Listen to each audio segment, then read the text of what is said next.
Hi everyone, स्वागत है आप सबका फिर से एक नई वीडियो पर। आज हम लोग देखेंगे परसेंटेज से संबंधित कुछ महत्वपूर्ण प्रश्न जो कि अक्सर एग्जाम में पूछा जाता है। ये है क्लास 3। आइए देखते हैं पहला प्रश्न। यदि ए की आय बी की आय से 20% अधिक है और बी की आय सी की आय से 25% कम है तो ए बी सी की आय का अनुपात है। कैसे इस क्वेश्चन को सॉल्व करेंगे? तो सबसे पहले लिख लेंगे ए, पर्सन ए है, पर्सन बी है और यहाँ पे पर्सन सी है। सबसे पहले सी से ही शुरू करेंगे। सी को मान लीजिए कि 100, इसका आमदनी कितना है? 100 रुपया है। तो 25% ये बी कम है, कह रहा है कि बी की आय सी की आय से 25% कम है, तो 100 से 25% कम कितना हो जाएगा? 75 हो जाएगा। फिर आगे कहा गया है ना, ए की आय बी की आय से 20% अधिक है। 20% अधिक का मतलब क्या होगा दोस्तों? तो बी की आय यहाँ पे हम 75 मान चुके हैं और 75 में 20% अधिक है ना, तो 120 कर लेंगे। 100 में 20 जोड़ लेंगे और बाई 100 कर लेंगे। 25 तिया 75 और 25 चौको 100 और 4 तिहाई 12 और 0 आ जाएगा और 3 तरीके 9 यानी कि 90 आ रहा है। यानी कि ए की आय कितना आ गया? 90 रुपया आ गया। लिख लीजिए यहाँ पे। तो ए की आय हो गया आपका 90। अब देखिए ना, ये तीनों किसी नंबर से कट रहा है क्या? कॉमन नंबर से। 5 की टेबल से कटेगा। 5 गने 5, 5 40। 5 की टेबल से ये भी कटेगा। 5 गने 5, 5 5 25। 5 की टेबल से ये भी कटेगा। 5 दूनी 10 और 0, यानी कि रेशियो क्या आ रहा है? 15:18:15:20 आ रहा है। यही जो है इनकी आय का अनुपात है। अब ये तीनों किसी नंबर से, कॉमन नंबर से नहीं कटेगा, तो इसीलिए ए बी सी की आय का अनुपात कितना है? 18:15:20 है। एकदम आसान सा ट्रिक है। इसी ट्रिक के माध्यम से आप क्वेश्चन को आसानी से सॉल्व कर सकते हैं। ऑप्शन नंबर सी जो है इसका सही है दोस्तों, 18:15:20। रमन अपने वेतन का 75% खर्च करता है। उसके वेतन में 30% की वृद्धि हुई। उसने 15% व्यय में वृद्धि कर दिया। बचत में प्रतिशत वृद्धि कितनी है? ध्यान से समझिएगा इस क्वेश्चन को। देखिए, रमन का वेतन कितना है? तो यहाँ पे लिखिए वेतन, वेतन लिख लीजिए। अब वेतन किससे किससे मिलके बनेगा? तो खर्च यानी व्यय से, व्यय यानी खर्च से, व्यय से मिलके बनेगा और बचत से मिलके बनेगा। बचत और व्यय मिलकर के ही वेतन हो जाएगा, यानी कि जितना भी कमाएगा उसमें से कुछ खर्च करेगा और कुछ बचा लेगा, तो वही उसका वेतन। कह रहा है रमन अपने वेतन का 75% खर्च करता है। तो मान लीजिए कि 100% कमाता होगा, जो भी कमाता होगा 100 रुपया, उसमें से 75 खर्च कर दे रहा है, तो कितना बचेगा उसका? तो 25 बचेगा। ऐसे ही तो होगा ना, इतना बच जाएगा। अब आगे कह रहा है ना कि उसके वेतन में 30% की वृद्धि हो गई, तो आपको कुछ नहीं करना है, 30% इसके नीचे वाला लिख देना है, वेतन के नीचे। वेतन बढ़ रहा है तो वेतन के नीचे। अब फिर कह रहा है व्यय में 15% की वृद्धि हो गई, तो व्यय ये है तो व्यय के नीचे लिख लीजिए 15% वृद्धि हो गई। तो कह रहा है कि आय बचत में कितना प्रतिशत का वृद्धि होगा? तो मान लीजिए कि यहाँ पे लिख लीजिए ए प्रतिशत का वृद्धि होगा। अब इसी को सॉल्व करना है। सॉल्व कर लीजिए आसान तरीके से। इसको मल्टीप्लाई कीजिएगा तो ये आ जाएगा 3000, यही तो आएगा ना। इज इक्वल टू, इसको देखिएगा 15 × 5 = 75। इसको काट भी सकते थे, चाहते तो काट देते। जैसे यहाँ पे 25 चौको 100, 25 तिया 75 और 25 कन्ने 25, ऐसे भी कर सकते थे। तो इस तरह से आसान हो जाता, ठीक है ना। तो ये हो जाता 4 तिहाई 12 यानी 120 हो जाता। 15 तिया 45, ये 45 हो जाता और ये कितना आ जाता? बस ए आ जाता। अब हमको ए का मान मालूम करना है ना, तो ए बराबर कितना करेंगे? 45 को इधर लेके चले आएंगे, तो 120 में से हम क्या करेंगे? 45 को माइनस कर लेंगे और जो आएगा वही आपका क्या हो जाएगा? आंसर हो जाएगा। माइनस कीजिए, 5 आ गया, 11 में से 4 गया 7, 7 4 11, यानी 75%। उसका बचत कितना हो जाएगा? 75% हो जाएगा। ऑप्शन नंबर बी जो है इसका सही है। अगला प्रश्न है, एक छात्र को 190 अंक मिले। उसे उत्तीर्ण होने के लिए आवश्यक न्यूनतम 40% अंक प्राप्त करने के लिए 50 अंक और चाहिए। पूर्णांक ज्ञात कीजिए। देखिए, अगर मैं उसको 40% अंक प्राप्त करना है ना, 40% अंक प्राप्त करना है, तो उसको कितना चाहिए? 190, यानी पासिंग मार्क 40% है। 190 अंक मिला और 50 नंबर और रहता तो वो पास हो गया रहता। तो यानी कि 100%, यानी कि 1% पहले निकाल लीजिए। तो 1% बराबर कितना हो जाएगा? इसको जोड़िए, 0 9 5 14 और 1 1 2 और बट्टा 40 हो जाएगा। तो अब यहाँ पे हम क्या करेंगे ना, 100% निकाल लेंगे। यही पूर्णांक है। कभी भी पूर्णांक पूछे इस तरह से क्वेश्चन में तो ऐसे ही निकालिए। तो 100% बराबर कितना हो जाएगा? 240 अब बट्टा 40 और गुणे कितना करना है? 100 कर लेना है। देखिए 0 से 0 और 4 छके 24 और 6 से जब 100 में मल्टीप्लाई करेंगे तो कितना आ जाएगा, 600 आ जाएगा। यानी 100% बराबर कितना हो गया, 600। यानी कुल 600 अंकों की परीक्षा थी। पूर्णांक कितना था, टोटल मार्क कितना था, 600 का था। ऑप्शन नंबर आपका डी जो है ना सही है। ऑप्शन नंबर डी इसका सही है दोस्तों। विद्यार्थी को 345 अंक प्राप्त हुए जबकि वह 25 अंकों से अनुत्तीर्ण हो गया। पास होने के लिए 37% प्राप्त करना था। पूर्णांक है। देखिए 37% अगर में मिल जाएगा ना तो व्यक्ति क्या हो जाएगा, पास हो जाएगा, विद्यार्थी पास हो जाएगा। लेकिन उसने 345 अंक प्राप्त किया और 25 अंकों से बेचारा फेल हो गया। 25 अंक ही कम मिल गए उसको। तो अब देखेंगे 37% बराबर कितना है ये, तो 1% बराबर निकाल लेंगे। तो इन दोनों को जोड़ करके 37 से भाग दे देंगे। 5 5 10, 4 2 6 1 7 और ये हो जाएगा आपका 3 और बटा 37 इतना हो जाएगा। अब हमको 100% निकालना है। इसको काट दीजिए यहाँ पे तो 10 आ जाएगा। 1% बराबर 10, तो 100% बराबर कितना होगा, यही 100% क्या है, पूर्णांक है उसका, यानी कुल मार्क्स है। तो 100% बराबर 10 गुणे 100, यही तो करेंगे ना, बराबर कितना आ जाएगा, 1000। यानी टोटल पूर्णांक कितने अंकों की परीक्षा हो रही थी, तो 1000 अंकों की परीक्षा हो रही थी, जिसमें से उसको 345 अंक मिले थे और पासिंग मार्क 37 था, 37% था। ऑप्शन नंबर इसका सी जो है ना सही है। अगला प्रश्न है, एक परीक्षा में ए 25% अंक प्राप्त करता है और वह 20 अंकों से फेल हो जाता है, जबकि बी 30% अंक प्राप्त करता है और 30 अंकों से पास हो जाता है। परीक्षा में उत्तीर्णांक प्रतिशत है। मान लीजिए कि x अंकों की परीक्षा हुई, x अंक मान लीजिए इसमें, ठीक है ना, x अंकों की परीक्षा हुई, x का 25% किसको मिला, तो a को मिला, 25% मिला, यानी 25% मिला और यह कितने अंकों से फेल हो गया बेचारा, तो 20 अंकों से, 20 अंक और मिला रहता, पास हो गया रहता। और बी को जो है ना बराबर कर लीजिए, बी को जो है ना x का 30% मिला, x का 30% मिला और यह कितने अंकों से पास हो गया, 30 अंकों से पास हो गया, यानी 30 अंक कम मिला रहता ना, तो इसका अंक और इसका अंक, दोनों का अंक बराबर हो जाता। अब देखिए ये 25x है और ये 30x है, दोनों को एक तरफ कर लीजिए तो ये हो जाएगा ना आपका 20 तो यहीं पे रहेगा, 20 और प्लस 30 ऐसे हो जाएगा, 20 और 30 इधर से आएगा और इज इक्वल टू, यहाँ पे देखेंगे ना तो 25x को 30x के आगे लेके चले जाइए, 30% of x minus 25% of x, यही तो होगा ना। 30 और 20 देखेंगे तो यहाँ पे मिलेगा हमको 50 और इज इक्वल टू यहाँ पे कितना मिलेगा, 5% मिलेगा, तो 5/100 कर सकते हैं ना, 5/100 गुणे x कर लेंगे। अब देखिए यहाँ पे 5 से ना इस ऊपर वाले को काट दीजिएगा, 10 बार में कट जाएगा और 100 से ले जाकर के मल्टीप्लाई कर दीजिएगा तो आपको x बराबर कितना मिल जाएगा यहाँ पे, तो 100 दहा पे 1000, यानी परीक्षा कितने अंकों की थी, 1000 अंकों की थी। तो यानी वह जो परीक्षा दिया गया है उस परीक्षा में कितने अंक थे टोटल, तो टोटल अंक थे आपके 1000। अब आपसे पूछा क्या गया है, टोटल अंक नहीं पूछा गया, पूछ रहा है तो अब पासिंग परसेंटेज देखेंगे ना हम यहाँ पे, तो x बराबर कितना है, 1000 है और 1000 का 25% निकाल करके 20 जोड़ लीजिए, तो 1000 का ना हमको क्या करना है, a का निकाल रहे हैं, ठीक है, 25% निकाल लेंगे तो 25% बटा 100 कर लेंगे, 2 0 से 2 0 कट जाएगा। अब कितना आ जाएगा, ये 250 आ जाएगा, यानी a को 250 अंक मिला है लेकिन वो बेचारा 20 अंकों से फेल हो गया है, तो 20 अंक ये हो जाएगा, 250 और 20 कितना हो जाएगा, 270 अंक हो जाएगा। और 270 कितने में मिला है, तो 1000 पे ही तो मिला है। अब मल्टीप्लाई 100 परसेंटेज निकालने के लिए 1 0 से 1 0, 1 0 से 1 0, फिर 1 0 से 1 0, यानी पासिंग परसेंटेज कितना है, 27%।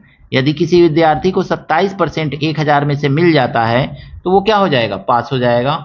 ऑप्शन नंबर बी इसका दोस्तों सही है।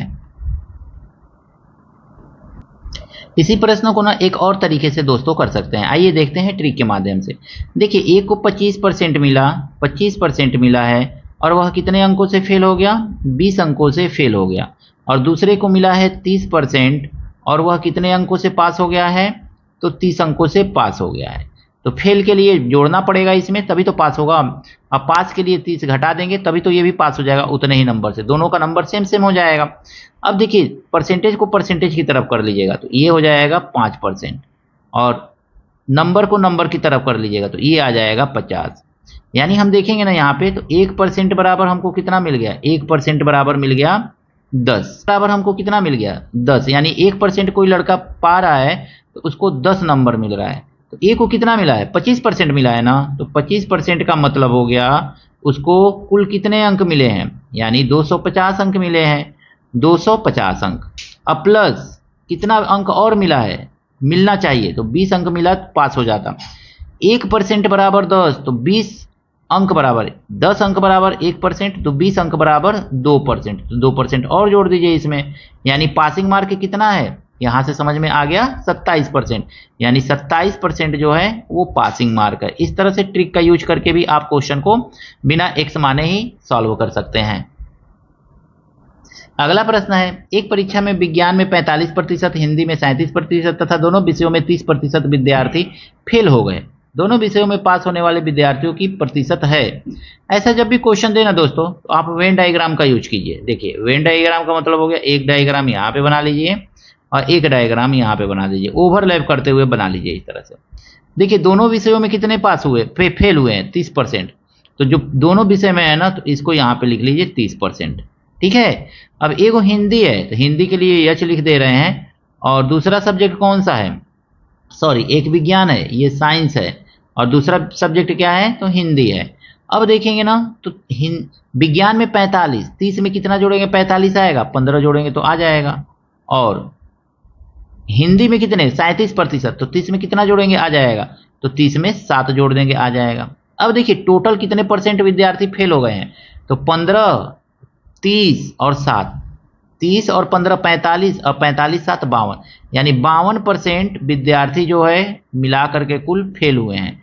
इतने फेल हो गए हैं तो कितने पास हुए हैं दोस्तों, तो कोई भी 100% चीज होता है, यानी 100% विद्यार्थी होंगे और उसमें से 52% जो है फेल हो गए हैं, तो कितने परसेंट पास हुए हैं, तो 48% जो विद्यार्थी हैं वो पास हुए हैं दोनों विषयों में। तो इस तरह से इस क्वेश्चन को वेन डायग्राम के माध्यम से आप आसानी से सॉल्व कर सकते हैं। ऑप्शन नंबर इसका ए जो है ना सही है। अगला प्रश्न है, किसी परीक्षा में 35% छात्र हिंदी में फेल हुए, 40% छात्र अंग्रेजी में फेल हुए और 20% छात्र दोनों विषयों में फेल हुए। उन छात्रों का प्रतिशत जो दोनों विषयों में पास हुए हैं। आइए देखते हैं इस क्वेश्चन को कैसे करेंगे। फिर वेन डायग्राम का ही यूज करेंगे हम लोग, तो वेन डायग्राम बना लीजिए आप, ठीक है। वेन डायग्राम बना करके ही इस क्वेश्चन को सॉल्व करना चाहिए, आसानी से सॉल्व हो जाता है। तो इस तरह से बना लीजिए। देखिए दोनों विषयों में कितने फेल हुए हैं, 20% फेल हुए हैं, तो 20% को हम 20 यहाँ पे लिख ले रहे हैं सिंपली। अब देखिए कौन कौन सा विषय है, हिंदी है तो ये हिंदी के लिए है, और फिर कौन सा है अंग्रेजी है तो ये इंग्लिश के लिए है। हिंदी में कितने फेल हुए 35%, तो 20 तो दोनों में कॉमन है तो 20 निकल गया इस वाले गोले में, तो कितने बचे 15% बचे, यानी 15 लिख लीजिए। अब कह रहा है कि अंग्रेजी में कितने फेल हुए 40%, तो ये तो कॉमन हो गया, इस इंग्लिश के लिए 20 तो कॉमन हो गया, तो और कितने बचे तो 20% बचे। अब देखिए इन दो तीनों को ना जोड़ लीजिए, कितना आएगा 20 20 40 10 50 5 55, यानी कि 55% जो है विद्यार्थी वो पूरे के पूरे फेल हो गए हैं। तो कितने पास हुए हैं, तो हम जानते हैं कि 100% ही विद्यार्थी होंगे, उसमें से 55% फेल हो गए हैं, तो कितने पास हुए हैं 45% जो है पास हुए। तो इस तरह से वेन डायग्राम का यूज करके आप सिंपली क्वेश्चन को आसान तरीके से सॉल्व कर सकते हैं। ऑप्शन नंबर सी जो है ना इसका सही है। इस प्रश्न में कहा गया है, एक परीक्षा में 75% छात्र अंग्रेजी में, 80% छात्र गणित में पास हुए, जबकि दोनों विषयों में 60% छात्र पास हुए, 45 अनुत्तीर्ण हो गए, कुल छात्रों की संख्या है। देखिए यहाँ पे अगर मैं देखेंगे ना तो इसके लिए भी हमको क्या करना है, वेन डायग्राम बनाना है। तो बना लेंगे वेन डायग्राम एक इस तरह से, अब फिर ओवरलैपिंग करता हुआ एक दूसरा। 60% जो छात्र हैं ना दोनों विषयों में पास हुए हैं। अब कह रहे हैं 75 अंग्रेजी में, तो इसको इंग्लिश अगर में लिख लें तो इस गोले को क्या करेंगे, इसको हम गणित लिखेंगे, मैथ लिखेंगे। 60% दोनों विषयों में, इंग्लिश में 75, तो 60 में से 75 कितना बचा अभी, तो 15 बचा, तो 15% इसमें आ जाएगा। फिर कह रहा है 80% मैथ में, तो कॉमन 60 है, तो कितना बचा, 20% मैथ बचा। टोटल कितने पास हुए, तो टोटल देखेंगे ना 60, 70, 80 और 15, 90, 95, 95% जो विद्यार्थी हैं ना वो पास हो गए हैं। तो ये पास वाले हैं PASS। तो फेल कितने होंगे, तो 5% विद्यार्थी जो होंगे वो फेल हो जाएंगे। ऐसे ही तो अब 5% जो है रिप्रेजेंट कर रहा है, 5% जो है ना ये रिप्रेजेंट कर रहा है कितने को, तो कह रहा है 45 अनुत्तीर्ण हुए हैं, तो 45 को रिप्रेजेंट कर रहा है। तो 1% कितने को रिप्रेजेंट करेगा, 1% जो है 5 नवा 45, 9 को रिप्रेजेंट करेगा। तो 100% कितने को रिप्रेजेंट करेगा, बस इसी का पता लगाना है आपको। तो 100 जो होगा 900 को रिप्रेजेंट करेगा, क्योंकि 100 से मल्टीप्लाई कर देंगे, 1 बराबर 9 तो 100 बराबर 900, तो 900 यानी 100% का मतलब है कुल विद्यार्थियों की संख्या 100% ही होगा, यानी कुल विद्यार्थियों की संख्या 900 होगी। ऑप्शन नंबर इसमें सी जो है ना सही है दोस्तों। को 35% वोट मिले और वह श्याम से 6000 वोटों से हार गया। श्याम के पक्ष में डाले गए मतों की संख्या ज्ञात कीजिए। देखिए ये है रमन, यहाँ पे लिख लीजिए रमन और उसके बाद लिख लीजिए ना इधर श्याम। तो ये मिला श्याम को, मतलब श्याम लिख लीजिए SHYAM। तो ये श्याम, रमन को कितना वोट मिला है, 35% वोट मिला है। तो 35% जब इनको मिल गया तो 100% में से 35 निकल गया, तो इनको कितना मिलेगा, 65% वोट मिलेगा। 65 ही तो मिलेगा, 5 5 10 और 6 3 9 1 10, दोनों को जोड़ने पे 100% आना चाहिए। अब यहाँ पे देखेंगे परसेंटेज में कितने का अंतर दिख रहा है, तो परसेंटेज में हमको अंतर दिख रहा है 5 में से 5 गया 0, 6 में से 3 गया 3, 3%, 30% का अंतर दिख रहा है। और 30% का अंतर बराबर कह रहा है कि 6000 वोटों से कौन हार गया, तो ये हार गए वहां से 6000 वोटों से। अब देखेंगे ना तो कुल वोट कितने पड़े हैं, तो हम 100% निकालेंगे, तो पहले 1% निकाल लीजिए। तो 1% बराबर क्या हो जाएगा, 30 से काट दीजिए इसको, 30 दूनी 60 यानी कि 200 हो जाएगा। तो 100% बराबर कितना होगा, 1% बराबर 200, तो 100% बराबर 100 से मल्टीप्लाई कर देंगे, तो 2 1 0 2 0 3 0 4 0, 20,000 हो जाएगा। यानी कुल कितने मत पड़े, 20,000 मत पड़े। अब 20,000 में से 65% किसको मिला हुआ है, तो ये श्याम को मिला हुआ है। और आपसे पूछा जा रहा है कि श्याम को कितने वोट मिले हैं, तो 20,000 का 65% बस निकाल लीजिए। 20,000 का 65% आपको निकाल लेना है, ऐसे निकाल लीजिए जल्दी से। 1 0 2 0 से 1 0 2 0 कट जाएगा, 1 0 2 0 और 2 5 10 और 2 6 12 1 13, यानी कि श्याम को कुल कितने मत मिले हैं, 13,000 मत मिले हैं। ऑप्शन नंबर सी जो है इसका सही है दोस्तों। अगला प्रश्न कहा गया है ना, चीनी और जल के 250 ग्राम घोल में 70% जल है। देखिए चीनी और किसके, जल के घोल में 250 ग्राम का है, दोनों का दोनों घोल कितना है 250 ग्राम है। और इसमें पानी की मात्रा कितनी है, तो पानी की मात्रा है 70%, इसको याद रखिएगा। अब कह रहा है कितना ग्राम और क्या मिला दिया जाए, जल की मात्रा और कितनी मिला दी जाए, तो मान लीजिए कि x मिला दिया जाए 250 में, तो हमको यही नहीं मालूम है कि 250 में कितना मिलाया जाए, ताकि कितना हो जाए, दिए गए मिश्रण में 90% जल हो जाए, ये 90% हो जाए, जल की मात्रा कितनी हो जाए 90% हो जाए। इस तरह से क्वेश्चन दिया गया है। अब आप इसको कैसे लगाएंगे, तो देखिए एकदम आसान सा ट्रिक हम आपको बता रहे हैं, उसी ट्रिक से आप इस क्वेश्चन को मात्र सेकेंडों में लगा सकते हैं। आपको क्या करना है ना, जितना मात्रा दिया हुआ है 250 उसको लिख लेना है। लिखने के बाद आपको क्या करना है ना, यहाँ पे देखेंगे ना तो अंतर कितने का आ रहा है दोस्तों, तो यहाँ पे अंतर आ रहा है 20 का। तो 20 का जो अंतर आ रहा है ना उससे यहाँ पे मल्टीप्लाई कर देना है, तो 20 से आप मल्टीप्लाई कर दीजिए। और बाई नीचे आपको क्या लिखना है ना, तो 100 माइनस कितना करना है जल की मात्रा को, तो 90 करना है, तो 90 को यहाँ पे आपको माइनस कर देना है, बस 70 से बढ़ा के 90 करना है, तो 100 में से बस 90 को घटा दीजिए। इसी को सॉल्व कर लीजिए, तो 250 और गुणे 20 और बट्टा कितना हो जाएगा, ये 10 हो जाएगा। 10 दूनी कितना होगा 20 होगा, और 25 दूनी 50, यानी कि जल की मात्रा कितना करना पड़ेगा, बढ़ाना पड़ेगा, 500 ग्राम हमको जल की मात्रा को बढ़ाना पड़ेगा। ऑप्शन नंबर बी जो है ना इसका सही है दोस्तों। अगला प्रश्न भी सेम 10वां नंबर क्वेश्चन के जैसा ही है। कह रहा है 640 ग्राम नमक तथा जल होना चाहिए। जल के घोल में 90% जल है, इसमें कितनी नमक की मात्रा मिला दी जाए जिससे नए मिश्रण में 20% नमक उपस्थित हो। देखिए टोटल कितना है, 640 ग्राम है, इसको याद रखिए। अब इसमें नमक कितना है यानी कि साल्ट कितना है, तो साल्ट ही कहा गया है इसमें। तो साल्ट है कितना, घोल में 90% जल है, तो 10% ही तो साल्ट होगा ना, 10% साल्ट, 90% जल है तो 10% साल्ट होगा।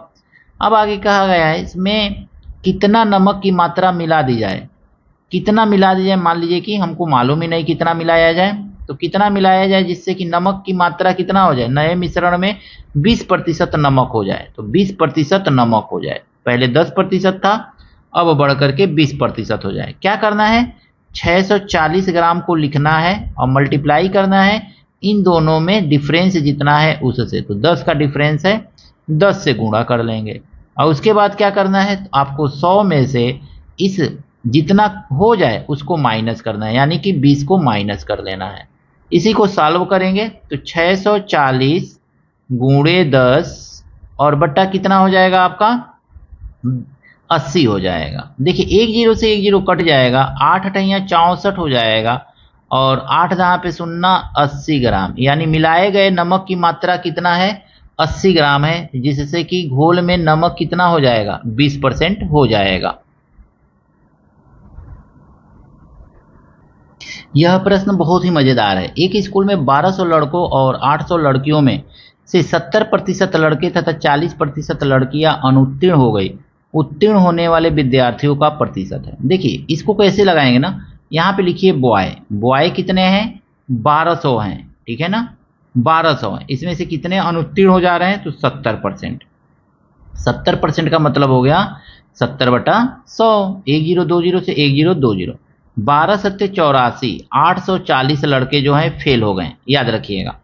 गर्ल जो है ना, गर्ल की संख्या कितनी है, तो गर्ल है 800, 800 में से कितनी लड़कियां फेल हो रही हैं, तो 40%, तो लिखिए 40/100, 20 से 20 कट जाएगा, 8 चौको 32, यानी 320 लड़कियां फेल हो गई। कुल कितनी फेल हो गई, तो कुल बच्चे कितने थे यहाँ पे, 1200 800 2000 बच्चे थे, ठीक है। और उसमें से फेल कितनी हो गई, 0 8 4 12 8 सॉरी 4 2 6 और 8 9 10 11, 1160 बच्चे फेल हो गए। तो पास कितने हुए, 2000 में से 1160 बच्चे जो हैं फेल हो रहे हैं, तो कितने पास हुए, 0, 10 में से 6 गया 4 और 9 में से 1 गया 8, 840 बच्चे जो है पास हुए हैं। कितने में से, तो 2000 में से 840 बच्चे पास हुए। अब इसको 100 से परसेंटेज फाइंड करने के लिए 100 से, यानी 840 बच्चे पास हुए हैं कितने में से, 2000 में से, 100 से मल्टीप्लाई कर दीजिए परसेंटेज निकालने के लिए, 1020 से 1020, फिर 10 से 102 से काटेंगे तो ये 2 चौको 8 और 2 दूनी 4, यानी 42% जो बच्चे हैं वो पास हुए हैं और शेष बच्चे जो हैं वो क्या हो गए हैं, फेल हो गए हैं।